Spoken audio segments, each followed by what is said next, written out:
started the day hauling spoils, dirt, to a landfill, and we finished that project up. I did 4 or 5 loads in the quad, so I was carrying somewhere around 14 tons probably when it was full. It wasn't always full.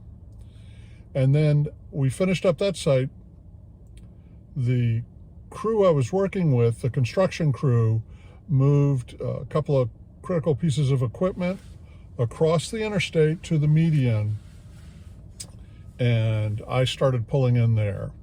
A number of other trucks from our company were also pulling in there, and we were picking up CTA, and I forget what the abbreviation stands for, but we'll put it in here. And then the first load, I just took a load of CTA to the landfill and dumped it. When I came back, they said, go to the local stone yard and pick up 21B, which is a type of gravel that apparently is used under the roadway. And so I did another 3 or maybe 4 back hauls where I took the broken up CTA to the landfill, went a few blocks over to the stone yard, picked up the 21B stone, brought it back, dumped it at the same site, and then immediately was filled back up with more CTA. So it was a busy day.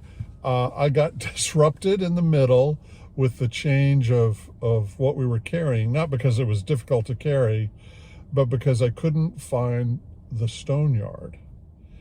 And I got directions from a guy who he came to me and said, you're going to pick up 21B from the stone yard. And I said, okay, let me write that down.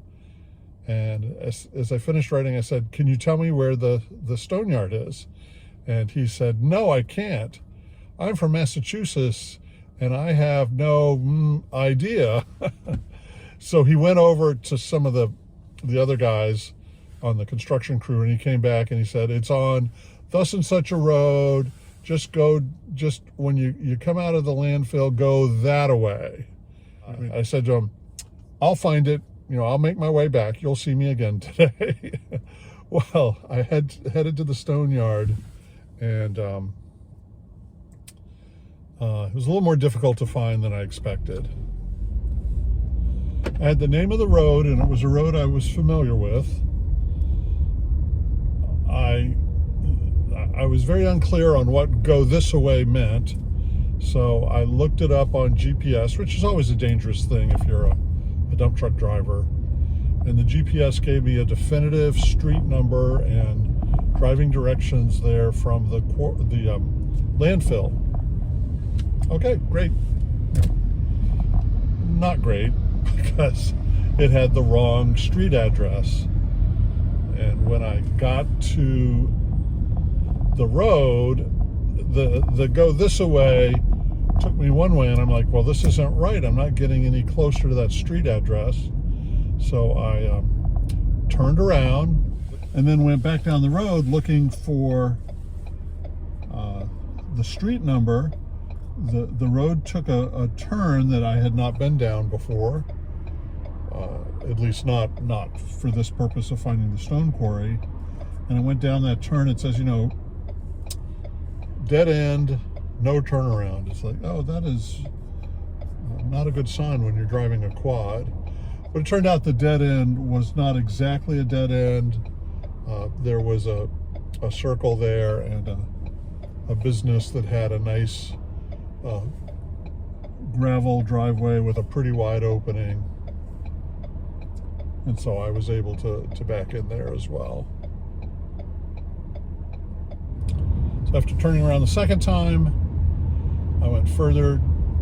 I sort of reset myself, and then I called one of the senior drivers who'd been training me, and he said, oh, go down this way, there, go this far, and there's a wide open space. There should be a sign there.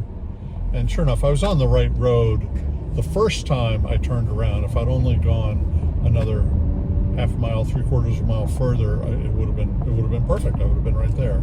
So GPS, it's in the toolbox, but it's buried sort of deep. I mean, it's better to get advice from someone who actually knows what they're doing.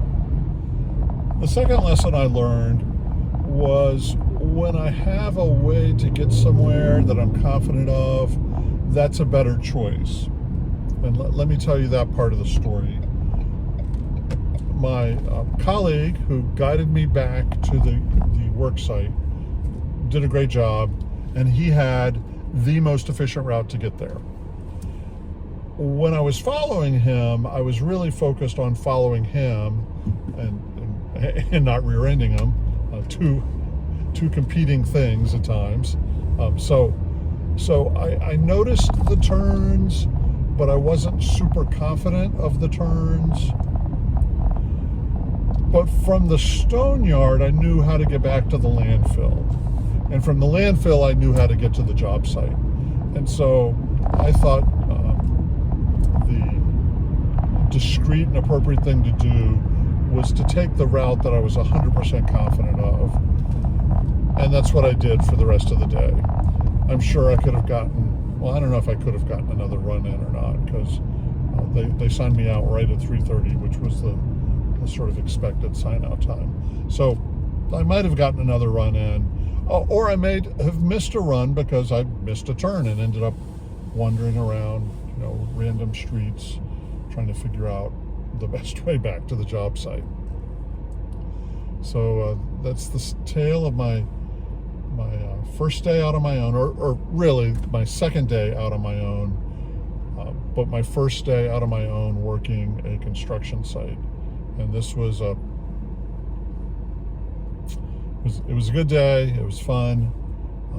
It was challenging at times. I feel like I'm internalizing more of the lessons. So it's always a pleasure to have you join the channel here. Please comment and tell me things that maybe happened to you on your first day out on your own. As always, encourage you to like this video if you found it useful or interesting. Subscribe to the channel to help others find it. Be safe out there. That's by far the most important thing. And I'll see you soon on the Dump Truck Toolbox.